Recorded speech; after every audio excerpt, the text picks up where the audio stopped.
ഈ വരുന്ന തെരഞ്ഞെടുപ്പിൽ പൊന്നാനി പാർലമെന്റിൽ നിന്നും സീറ്റ് കോൺസ്റ്റിറ്റ്യൂൻസിയിൽ നിന്നും ഇടതുപക്ഷ ജനാധിപത്യ മുന്നണിയുടെ പിന്തുണയുള്ള സ്വതന്ത്ര സ്ഥാനാർത്ഥിയായി ഞാൻ മത്സരിക്കുന്ന വിവരം ഇതിനകം അറിഞ്ഞു കാണും. ഇന്ന് 3 മണിക്കാണ് ഔദ്യോഗികമായ സ്ഥാനാർത്ഥി പ്രഖ്യാപനം വന്നത്.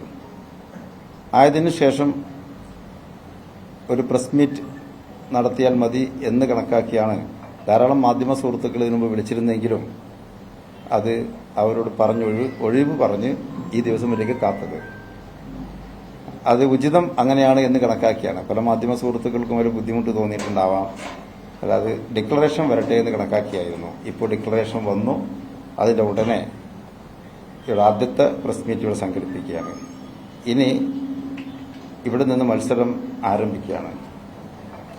ഞാൻ മനസ്സിലാക്കിയിടത്തോളം ഇവിടെ വന്ന് 1-2 ദിവസത്തെ ആരവം കണ്ടപ്പോൾ പൊന്നാനി പാർലമെന്റ് മണ്ഡലത്തിലെ ഇടതുപക്ഷ മുന്നണിയുടെ പ്രവർത്തകർ വലിയ ആവേശത്തിലാണ്. വളരെ കാലത്തിന് ശേഷം പാർലമെന്റിലേക്ക് അവരുടെ ചിഹ്നം ഒരു മത്സരത്തിന് തെരഞ്ഞെടുത്തു എന്നതാണ് ആ ആവേശത്തിന്റെ കാരണമെന്ന് മനസ്സിലായി. അത് ഉൾക്കൊണ്ടുകൂടി തന്നെയാണ് ആ ചിഹ്നത്തിൽ മത്സരിക്കാൻ തീരുമാനിച്ചത്. ബാക്കി കാര്യങ്ങളൊക്കെ തന്നെ പിന്നീട് സംസാരിക്കുന്നതാണ്.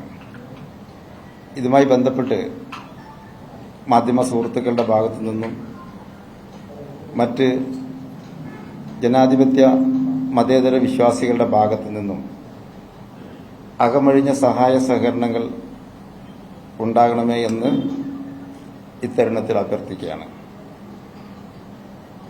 ഓക്കെ.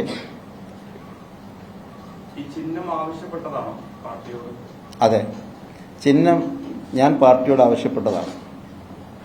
അതിന് കാരണമുണ്ടായിരുന്നു. ഒന്ന്, ഞങ്ങൾക്കൊരു പാരമ്പര്യമുണ്ട്. 2004-2009 കാലഘട്ടത്തിൽ വെല്ലൂർ പാർലമെന്റ് മണ്ഡലത്തിൽ നിന്നും ഞങ്ങളുടെ മുസ്ലിം ലീഗിന്റെ അഖിലേന്ത്യാ അധ്യക്ഷൻ, ഇപ്പോഴത്തെ അഖിലേന്ത്യാ അധ്യക്ഷൻ, അന്നത്തെ അഖിലേന്ത്യാ general secretary professor Khader Moideen Sahib മത്സരിക്കുന്നത് DMKയുടെ ചിഹ്നമായ ഉദയസൂര്യൻ അടയാളത്തിലായിരുന്നു. ലീഗിന്റെ ചിഹ്നത്തിലല്ല മത്സരിച്ചത്. അത് തന്നെ ഞങ്ങൾക്ക് ഒരു പ്രചോദനം വേണമെങ്കിൽ പറയാം. തെരഞ്ഞെടുപ്പ് വിജയത്തിന് ഗുണകരമാകുന്ന ചിഹ്നം തെരഞ്ഞെടുക്കുക എന്നതാണ്. രണ്ടാമത്തെ കാര്യം, ജനാധിപത്യത്തിൽ ജനവിധി തുരങ്കം വെക്കുന്ന രീതിയിലാണ് ഈ അപരന്മാർ കയറിക്കൂടി വോട്ടിനെ ചിഹ്ന ഭിന്നമാക്കുന്നത്. ഏറ്റവും വലിയ ഉദാഹരണം പൊന്നാനി തന്നെ എടുക്കാം. കഴിഞ്ഞ പാർലമെന്റ് തെരഞ്ഞെടുപ്പിൽ രാഹുൽ തരംഗം ആഞ്ഞു വീശിയപ്പോഴും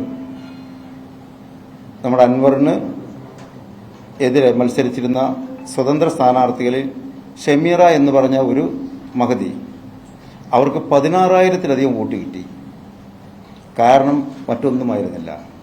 അൻവറിന്റെ ചിഹ്നം ഞാൻ അറിഞ്ഞിടത്തോളം കത്രിക, മറ്റേ മഹതിയുടെ ചിഹ്നം കട്ടിംഗ് പ്ലെയർ. ഇത് തന്നെ വിഷയം. എന്തായാലും ആ കാൻഡിഡേറ്റിനോ ആ ചിഹ്നത്തിനോ ഉള്ള വോട്ടായിരുന്നല്ലോ, തെറ്റിദ്ധരിക്കപ്പെട്ടു വീണ വോട്ടാണ്. അഥവാ അത് ജനാധിപത്യത്തിൽ ജനഹിതത്തെ തുരങ്കം വെക്കുന്നതിന് തുല്യമാണത്. അതുകൊണ്ട് തെറ്റിദ്ധരിക്കപ്പെടാൻ പാടില്ല. എത്രയോ സ്ഥാനാർത്ഥികൾ സ്വതന്ത്ര വേഷം കിട്ടി പല അപരന്മാരും രംഗത്ത് വന്ന് യഥാർത്ഥ ജനവിധിക്ക് കോട്ടം തട്ടുന്ന സാഹചര്യങ്ങൾ എത്രയോ ഉണ്ടായിട്ടുണ്ട്. കഴിഞ്ഞ അസംബ്ലി തെരഞ്ഞെടുപ്പിൽ പെരിന്തൽമണ്ണയിൽ നിന്ന് മുസ്തഫ പരാജയപ്പെട്ടത് ചെറിയ വോട്ടിനായിരുന്നു. 6,000-ലധികം വോട്ടാണ് വേറെ അപരം നേടിയത്. അത്തരം സാഹചര്യത്തിലൊക്കെ ഒരു ചിഹ്നം ഉണ്ടാകുക എന്നുള്ളത് ആവശ്യമാണ്. അല്ലെങ്കിൽ എല്ലാവർക്കും ഈ കപ്പും താമ്പാളും കോളാമ്പിയും കിണ്ടിയും ഒക്കെ തന്നെ ചിഹ്നം ഉണ്ടാവുക. ഇതിന്ന് ഒരു സാധാരണ വോട്ടർ തെരഞ്ഞെടുക്കുക എന്നത് പ്രയാസമാണ്. ഈ സാഹചര്യത്തിൽ ഞാൻ CPM നേതൃത്വത്തോട് അഭ്യർത്ഥിച്ചതാണ് ചിഹ്നം അനുവദിച്ചു തരാൻ വേണ്ടി. കാരണം തെറ്റിദ്ധരിക്കപ്പെടാതിരിക്കാൻ, വോട്ട് മിസ്സായി പോകാതിരിക്കാൻ, ഹിതം യഥാർത്ഥത്തിൽ രേഖപ്പെടുത്തുന്നതിന് വേണ്ടിയാണ് അങ്ങനെ ചെയ്തിട്ടുള്ളത്. ക്ലിയർ ആയാലോ?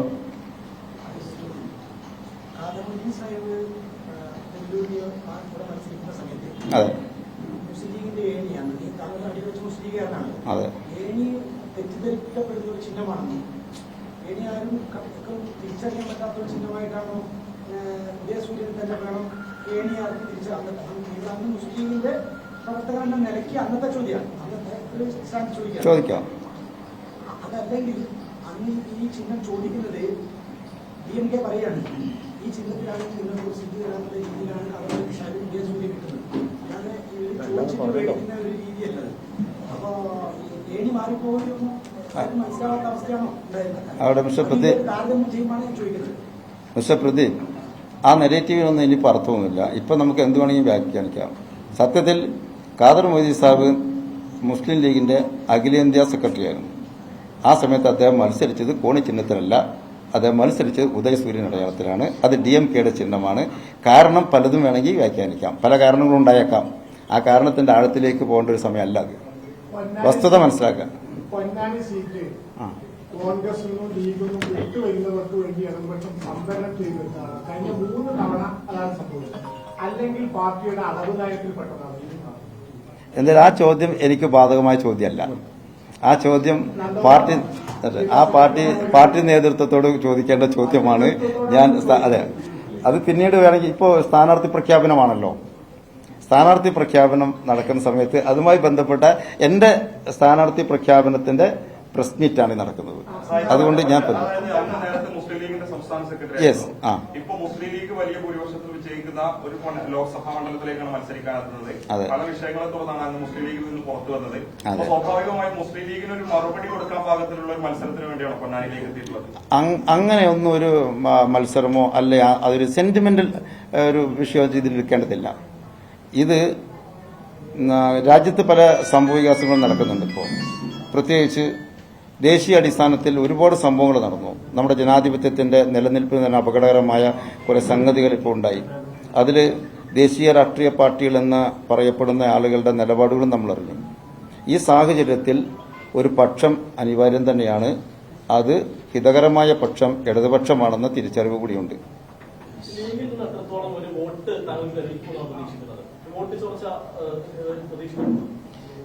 ഈ ജനാധിപത്യ മതേതര ബോധമുള്ള പ്രബുദ്ധ ജനവിഭാഗങ്ങൾ പലരും എനിക്ക് വോട്ട് ചെയ്യും.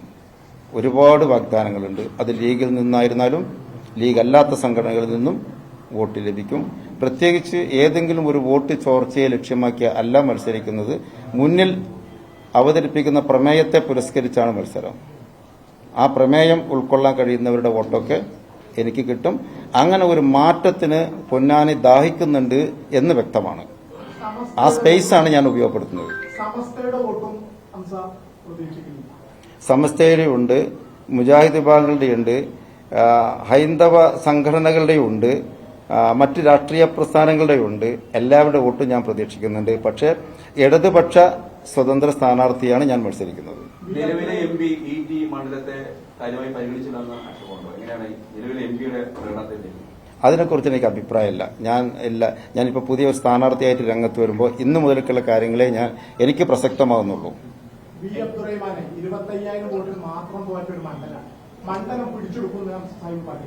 മണ്ഡലം ഇവിടുത്തെ ഇടത് ജനാധിപത്യ മുന്നണിയുടെ പ്രവർത്തകർ പിടിച്ചെടുക്കുക തന്നെ ചെയ്യും. ഞാൻ അതിന് പ്രതീകം മാത്രമാണ്. ബഹുഭൂരിപക്ഷത്തോടുകൂടി പിടിച്ചെടുക്കും.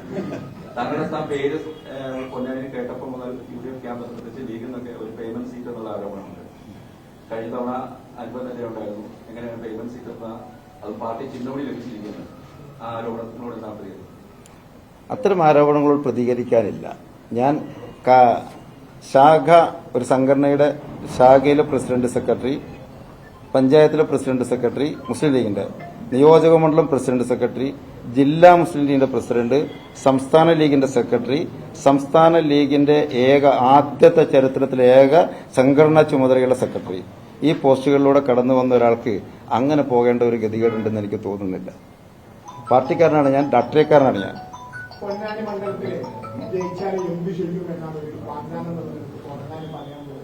ഞങ്ങൾ ഇടതുപക്ഷ നേതാക്കളുമായി ഞങ്ങൾ കൂടിയാലോചിച്ച് ഒരു വ്യക്തമായ മാനിഫെസ്റ്റോ തയ്യാറാക്കുന്നുണ്ട്. അതിൽ ജനങ്ങളുടെ ഒപ്പീനിയൻ കൂടി സ്വീകരിച്ചുകൊണ്ടുള്ള ഒരു ജനകീയ മാനിഫെസ്റ്റോ ആയിരിക്കും തയ്യാറാക്കുന്നത്. അതിനുള്ള ഏതാനും ദിവസങ്ങൾ അതിനുവേണ്ടി മാറ്റിവെക്കുന്നുണ്ട്. കഴിഞ്ഞ ദിവസം ലീഗിന്റെ ജനറൽ സെക്രട്ടറി പറഞ്ഞത് ഈ പൊന്നാനിയിലെ സ്ഥാനാർത്ഥിത്വം ഇവര് വെല്ലുവിളിയല്ല, ലീഗിൽ ഒന്നും കൂടി ജയം എളുപ്പമായി എന്നുള്ളതാണ് പറഞ്ഞത്. PMS അതിനെങ്ങനെയാണ് നോക്കിക്കാണുന്നത്? എലിമട നൂഴാൻ പമ്മന നല്ലതെന്നൊരു പഴമൊഴിയുണ്ട്. അത് അദ്ദേഹത്തിന് ചോദിച്ചൊരു സംഗതിയാണ്. ഞാൻ അതിനെക്കുറിച്ച് മറുപടി പറയാനില്ല. അത് ഇനി കണ്ടറിയാമല്ലോ. പിന്നെ എന്റെ ഒരു സ്ഥാനാർത്ഥിത്വം എന്റെ വ്യക്തിപരമായ ഒരു വിഷയമായി ഇത് എടുക്കേണ്ടതില്ല. ഈ തെരഞ്ഞെടുപ്പ് ഇടതു ജനാധിപത്യ മുന്നണി ഇവിടുത്തെ പ്രബുദ്ധ ജനതയുടെ മുന്നിൽ വെക്കുന്ന ഒരു പ്രമേയത്തെ പുരസ്കരിച്ചുള്ള ഒരു തെരഞ്ഞെടുപ്പാണ്. അത് വിജയം കൈവരിക്കുക തന്നെ ചെയ്യും. നമ്മൾ ഏക സിവിൽ കോഡ് കണ്ടു, ഗസയുടെ വിഷയം കണ്ടു, ബാബരി മസ്ജിദ് തകർച്ചയ്ക്ക് ശേഷമുള്ള ചില സംഗതികൾ, ഒരുപാട് ഇഷ്യൂസ് ഇവിടെ ഉണ്ട്.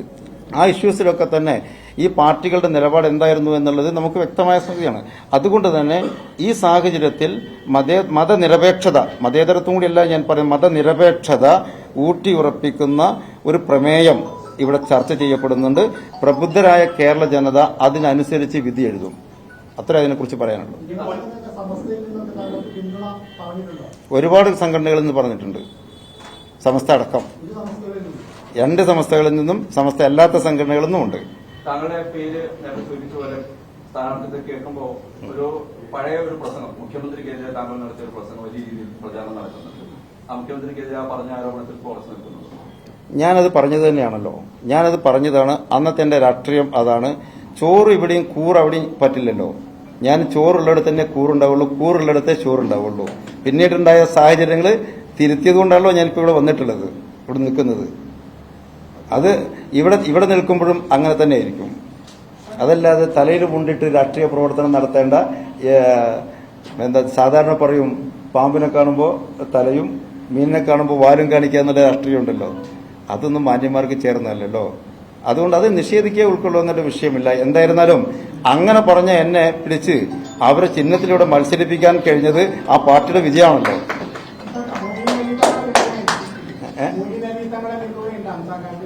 ഒരുപാട് തങ്കന്മാരുടെ പിന്തുണ എനിക്കുണ്ട്. ഈ പൊന്നാനി ലോക്സഭാ മണ്ഡലത്തെ സംബന്ധിച്ചിടത്തോളം തീരദേശ മേഖല നിരവധി വരുന്നുണ്ട്, കടൽക്ഷോഭം പോലെയുള്ള പ്രശ്നങ്ങൾ നേരിടുന്നുണ്ട്. അപ്പൊ ഇടത് മുന്നണി ഇത്തരത്തിലുള്ള ഏതൊക്കെ വിഷയങ്ങൾ ഉയർത്തിക്കാട്ടിയാകും തെരഞ്ഞെടുപ്പിനെ നേരിടുക? അത് ഞാൻ നേരത്തെ പറഞ്ഞു. ഞങ്ങൾ ജനകീയ മാനിഫെസ്റ്റോ രൂപം കൊടുക്കാൻ തയ്യാറാണ്. അത് അടുത്ത് തന്നെ 2 ദിവസത്തിനുള്ളിൽ അതിലിരിക്കും. അത് ഇവിടുത്തെ ധാരാളം ജനപ്രതിനിധികൾ ഇവിടെയുണ്ട്. പൊന്നാനിയുടെ സ്പന്ദനങ്ങൾ നേരിട്ടറിയുന്ന ജനപ്രതിനിധികളും നേതാക്കളുമാണ് എന്റെ ഇടത്തും വലത്തുമായിരിക്കുന്നത്. അവരുമായി കൂടിയാലോചിച്ച് ഒരു ജനകീയ മാനിഫെസ്റ്റോ രൂപം കൊടുക്കും. അതായിരിക്കും ഞങ്ങളുടെ മുന്നിലുണ്ടാവുക. എന്തായിരുന്നാലും ഒരു കാര്യം പൊന്നാനിയുടെ ജനതയ്ക്ക് വിശ്വസിക്കാം, ഞാൻ ജയിച്ചു കഴിഞ്ഞാൽ ഒരു അവൈലബിൾ MP ആയിരിക്കും. എന്റെ വാതിലുകൾ, അവിടുത്തെ വാതിലുകൾ, ഓഫീസിന്റെ വാതിലുകൾ 24 അവർ തുറന്നിട്ടിരിക്കും. അത് ജനകീയ ഓഫീസായി മാറും. വിളിച്ചാൽ കിട്ടുന്ന ഒരു MP ആയി മാറും. ലീഗിൽ നിന്ന് മാറിയ അംശയെ ഒഴിപ്പിക്കാൻ പൊന്നാനി മണ്ഡലത്തിലെ ആളുകൾ കാത്തിരിക്കുകയാണെന്നും അത് PMS ആണ് അതിന് ഉത്തരം പറയേണ്ടത്. എന്തായാലും പൊന്നാനിയിലെ ജനത മറ്റെന്തിനോ കാത്തിരിക്കുന്നുണ്ട് എന്നുള്ള വ്യക്തമാണ്. ഞാൻ വരുന്ന വഴിയോരങ്ങളിൽ എനിക്ക് കിട്ടുന്ന സ്വീകരണവും എനിക്ക് കിട്ടുന്ന പ്രചോദനങ്ങൾ, ലീഗ് അണികളിൽ നിന്ന് കിട്ടുന്ന ആവേശകരമായ പിന്തുണ, അതൊക്കെ തെളിയിക്കുന്നത് എന്തോ ഒരു ചരിത്രത്തിന്റെ തിരുത്തിന് വേണ്ടിയാണ്. ആഫ്റ്റർ പൊന്നാനി 2024 ബിഫോർ 24 ആസിൻസ് 24 എന്ന് പിന്നീട് കാലം രാഷ്ട്രീയ ചരിത്രം എഴുതി വെക്കുന്ന ഒരു തെരഞ്ഞെടുപ്പായിരിക്കും ഈ തെരഞ്ഞെടുപ്പ്. ഈ സംസ്ഥാന സർക്കാരിന്റെ ഒരു വിലയിരുത്തൽ കൂടി സാധാരണ തെരഞ്ഞെടുപ്പുകൾ ഉണ്ടാവാറുണ്ട്. അപ്പൊ അങ്ങനെ ഒരു വിലയിരുത്തൽ ഉണ്ടാകുമ്പോൾ താങ്കൾ തിരിച്ചടി ഉണ്ടാവുമെന്ന് പേടിക്കും? അങ്ങനെ ഒരു വിലയിരുത്തൽ ഉണ്ടായാലും ഒരു തിരിച്ചടിയും ഉണ്ടാവില്ല. കാരണം സംസ്ഥാന ഗവൺമെന്റ് സാധാരണ ജനങ്ങളുടെ ക്ഷേമ പ്രവർത്തനങ്ങൾക്ക് ഒരുപാട് നല്ല കാര്യങ്ങൾ ചെയ്തിട്ടുണ്ട്. അതിന് കേന്ദ്രത്തിന്റെ ഞെരുക്കിന്റെ പരിമിതികളിൽ നിന്നുകൊണ്ട് പരമാവധി ചെയ്തുകൊണ്ടിരിക്കുന്നുണ്ട് എന്നത് നാട്ടുകാർക്കറിയാം. അതിന്റെ അപ്പുറത്ത് ഈ തെരഞ്ഞെടുപ്പ് ചർച്ച ചെയ്യുന്നത് ഇന്ത്യ ആര് ഭരിക്കണമെന്നുള്ളതാണ്. ഇന്ത്യയിൽ ഇനിയൊരു രാഷ്ട്രീയം വേണോ, ഇനിയൊരു തെരഞ്ഞെടുപ്പ് വേണോ എന്നതാണ്. അസ്ഥിയിൽ തൊടുന്ന വിഷയം നമ്മുടെ മുന്നിൽ ഉണ്ടാവുമ്പോൾ ഏതെങ്കിലും ഒരു ചെറിയ കാര്യത്തിലേക്ക് പ്രാദേശിക റീജിയണൽ ഇഷ്യൂസ് കൊടുന്ന് അതിനെ അട്ടിമറിക്കാമെന്ന് വിചാരിച്ചാൽ കേരളത്തിൽ നടക്കില്ല. കാരണം കേരളം പ്രബുദ്ധതയുള്ള ഒരു ജനതയാണ് ഇവിടെയുള്ളത്. ഇല്ല, സ്വീകരിച്ചിട്ടുമില്ല, ഇപ്പൊ സ്വീകരിക്കാൻ ഉദ്ദേശിക്കുന്നുമില്ല. അത് തരണോന്നുള്ളത് അവർ തീരുമാനിക്കും കൂടി ചെയ്യേണ്ടതാണ്. അത് തരുന്നില്ലെങ്കിൽ എന്ത് ചെയ്യാൻ പറ്റും?